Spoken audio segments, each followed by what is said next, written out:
네, 안녕하세요. 네, 예, 오늘 또 좀 머리가 까칠해서 모자를 쓰고 영상 올리겠습니다. 네, 보니까 이제 전 세계적으로 이제 증권 시장이 약세이긴 합니다만은 한국이 오늘 좀 과하게 빠졌습니다. 에, 일단 뭐 환율이 이제 1,410원까지 이렇게 가고요.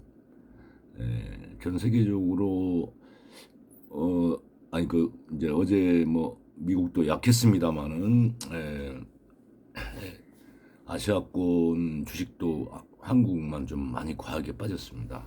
그 요인은 아마 이제 다들 아시다시피 아마 그 환율 때문인 것 같습니다.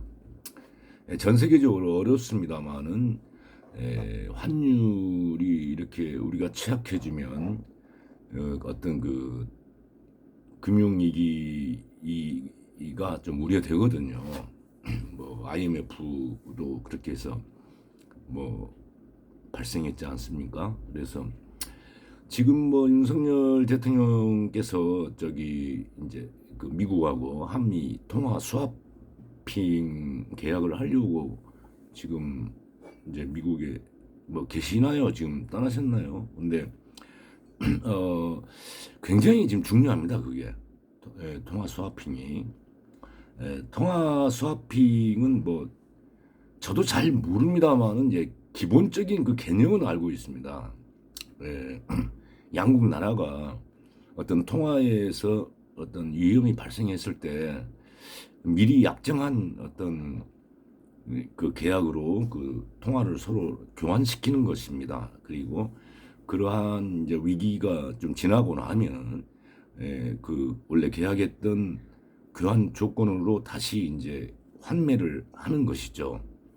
예, 흔히 뭐 입도선매라는 게 있습니다. 그 농부가 말이죠. 그 농사를 지을 때 일단에 그 모를 심고 나서 올해 수확될 그 저기 예상치를 이렇게 정해서 그 이걸 수매하는 사람하고 계약을 미리 하는 겁니다. 봄에 모를 심고 나서 그러면은 이것을 이제 수확해서 판매하는 이제 뭐 도매 유통업자는 미리 이제 그 물건을 확보한다는 의미가 있고요.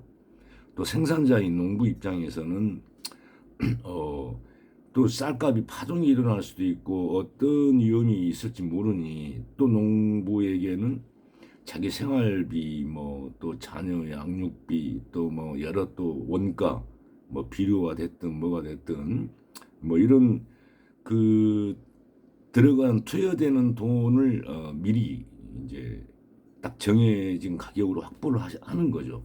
그러니까 농부 입장에서는 쌀값이 오르든 빠지든 그냥 미리 약정된 가격에 넘기고 그래서 농부 입장에서는 좀 안정적이지 않겠습니까? 그리고 이제 유통업자는 뭐 어떤 안정된 그 물량 공급을 받고 또 약간의 그 유통업자는 투기적 요인이 있는 거죠.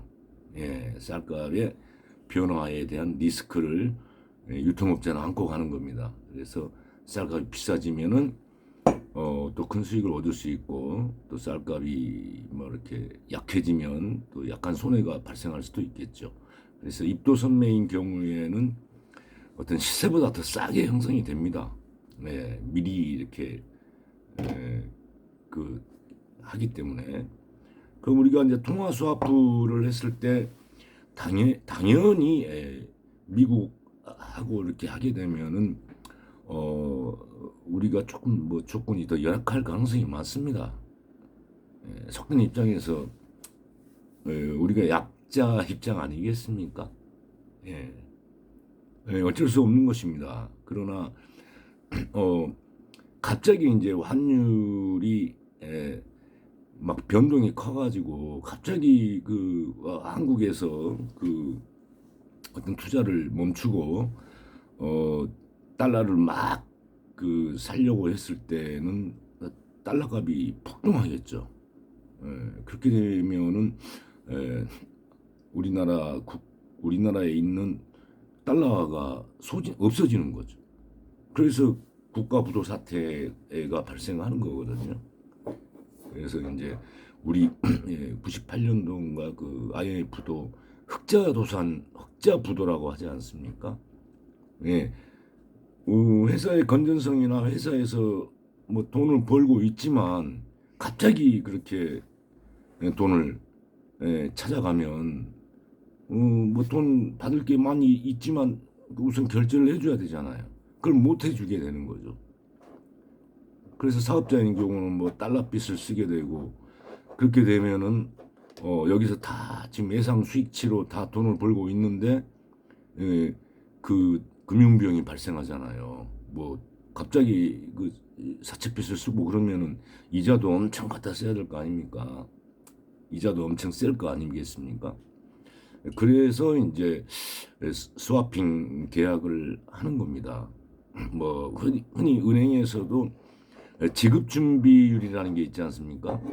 갑자기 그냥 뭐 사람의 그 심리라는 게 있잖아요. 심리가 일단 뭐 우리가 흔히 사재기 하듯이 갑자기 사재기 해버리면 물품이 고갈되고 물품값이 막 올라가듯이 갑자기 돈을 막 찾으려고 하면은 은행도 그 도산이 되죠. 돈을 당장 나중에 받을 것은 있지만 당장 지급해 줄 수가 없잖아요. 그래서 이제 지급 준비율이라는 것이 있죠. 그랬듯이 통화 스와핑도 반드시 해야 되는 아주 중차대한 일입니다. 우리가 흔히 갑자기 전쟁통에 막 환자들이 막 들어오면은 피가 부족하지 않습니까? 예. 그래서 미리미리 헌혈의 집에서 그 피를 확보해 놓지 않습니까? 예. 그런 개념이라고 이해하고 싶습니다. 뭐 제가 그쪽 방면에 지식이 좀 일천하기 때문에 어, 뭐 정확하지는 할지 어쩔지 모르겠습니다만은 그런 어떤 위험에 대한 대비입니다. 예. 물론 우리가 그런 위험이 없을 때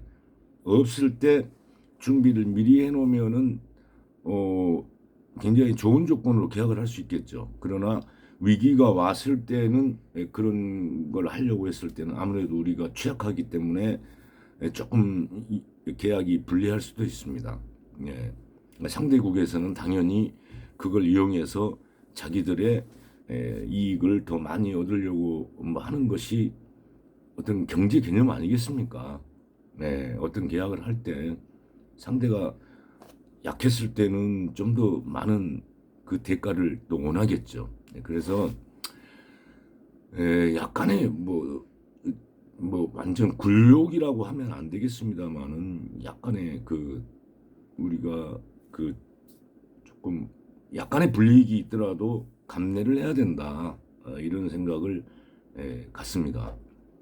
뭐 이럴 때는 우리가 여당이든 야당이든 한마음 한뜻으로 해야지 뭐 예를 들어서 윤석열 정부가 좀 뭐 너무 그 불평등하거나 심지어는 굴욕적인 통화 스와핑 계약을 해왔다 뭐 이렇게 해서 너무 그걸 결과론적으로 야당도 비난할 것이 아니라 이런 위기 상황에서는 여야가 뭐 같이 따로 있겠습니까? 같이 힘을 합하고 좀 더 유리한 조건이면 좋겠습니다만은 조금 뭐 불리한 계약을 했다 하더라도 그런 거에 대해서 조금 더 야당도 좀 큰 틀에서 그걸 받아들여야 되지 않나 이렇게 생각을 합니다.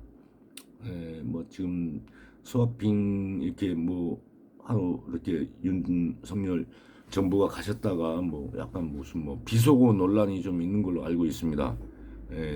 그러나 뭐 대통령으로서 공인으로서 또 한나라를 대표하시는 분이 약간의 그 뭐 우리 일반인들이 하는 비속어를 만약에 하셨다면 그것은 뭐 부적절하다고 생각합니다만은 또 큰 틀에서 그런 과정상에 있어서 약간의 불협화음 가지고 너무 이렇게 힐책하고 뭐 비난 제가 좋아하는 이재명 대표께서도 굴욕적이고 약간의 국민의 자존감을 무너뜨렸다 뭐 이렇게 말씀을 하셨지만 그건 뭐 올바른 기적이고 올바른 비판이라고 생각합니다. 그렇지만은 통화 스와핑의 그 큰 그 중요성을 잘 보셔가지고 조금 더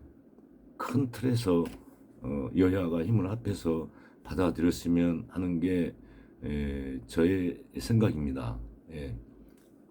지금 현재 그 환의 움직임 속에서 지금 통화 스와핑은 굉장히 중요한 일입니다. 그렇기 때문에 꼭 스와핑을 통화 스와핑 계약을 원만하게 이렇게 체결해서 그 우리 환의 위기가 없었으면 하는 바람입니다. 오늘 증권시장이 우리 한국만 과다하게 빠진 것은 우리의 그 환율 불안 때문일 것이라고 저는 보고 있습니다.